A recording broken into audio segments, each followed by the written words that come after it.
Hi all, just a little video. I mean, switch it off if you're not interested. If you are interested, keep it on, watch it. 2016, I was, cut long story short, I was diagnosed with bladder cancer in 2016. Came out of the blue, real shock to me. I've been to rugby, went home. Most of my friends know the story. Went for a pee, load of blood. Told the wife made me go to the doctors. Doctor referred me to hospital. Long story short, they done a cystoscopy where they put a tube up your penis with a camera on it, looked inside your bladder, found a tumour. It was about the size of a penny. So the surgeon at the time, Mr. Sharma, great bloke, very nice bloke, he said he thinks it's cancer, but he can't be 100% sure, but I think he was, to be honest. He was pretty certain it was cancer. He said, you'll have to come in, we'll have to take it out. So, and he said, we won't know what we're better do until they remove the tumour. So then decide on treatment, hopefully. So I went into hospital, had the tumour removed with a thing called a TURBT, TURBT, and had it, and they sent it away for analysing and everything else. Again, come back, it was a TAG3, which means TA meant it was just on the surface of the bladder, luckily for me, and it was a G3, which is quite an aggressive cancer. So he removed it and he took a lot away, and he said he recommended me to have some stuff called BCG treatment, which I think is the measles vaccine, so similar sort of stuff. It's an immune therapy treatment. Basically what you do, you have over 3 weeks you have a treatment each week, and then you have 3, 6, 3, I think I had 12 sessions of it in total. To be honest, it's bloody horrible. They put a tube up into your penis, through your penis into your bladder, goes through your prostate into your bladder, squirt this stuff into your bladder, and you swish it around in your bladder. You have to roll, well, not roll around silly, but roll around and move about. And they recommend you keep it in for 2 hours or as long as possible. So I used to go, keep it in for 2 hours, go home, and then in the afternoon you basically go to the toilet and it comes out, and it's not very nice. It sort of like nearly burns the lining of the bladder. It's bloody horrible, and it hurts when it comes out, very painful, well, fairly painful. After effects of it, I felt rough for about a day afterwards. Some people get other problems, but for me, I felt really rough, like I'd got the flu for about 24 to 48 hours afterwards. And my consultant said to me at the time, the longer you hold it in, the better it is. So that's what I did. I always kept it in for as much as possible, at least 2 hours. And then afterwards, I drank loads of water. Follow up from that, they had about over the next, I don't know, 6-7 months, I'd go in, and then he'd go in and take some biopsies around the area, and they'd be analysed and checked. Touch wood or whatever you want to say, I stayed clear. I did have red patches on my bladder, so it obviously affected me a little bit more, but I think it burnt the bladder and stuff. I don't know, it had a reaction.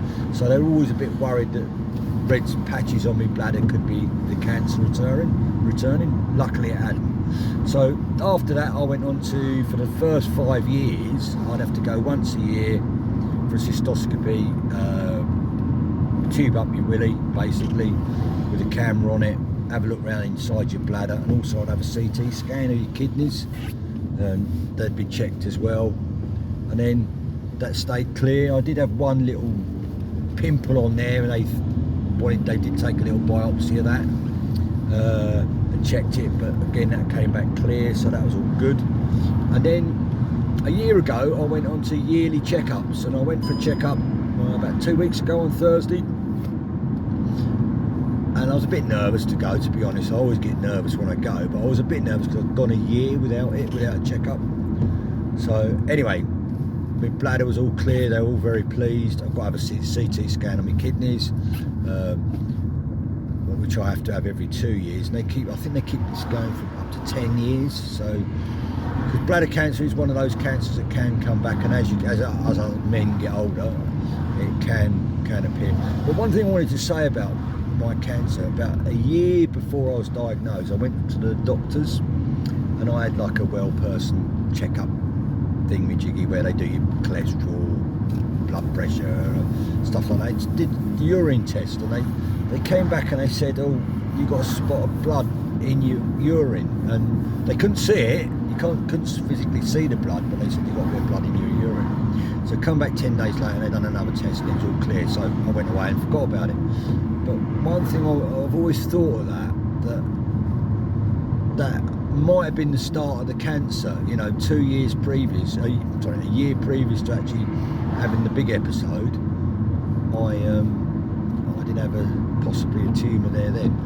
One thing with bladder cancer, what I've reading and looking at is early diagnosis is key, and a lot of GPs they put it a lot down to things like urinary tract UTIs, urine infections and stuff like that. If you've got blood in your pee, especially men, because I know what us geezers are like, we're a bit shit scared of going to doctors and stuff, get it checked. Insist on a cystoscopy, because it's likely not to be bladder cancer, but it's possible it could be.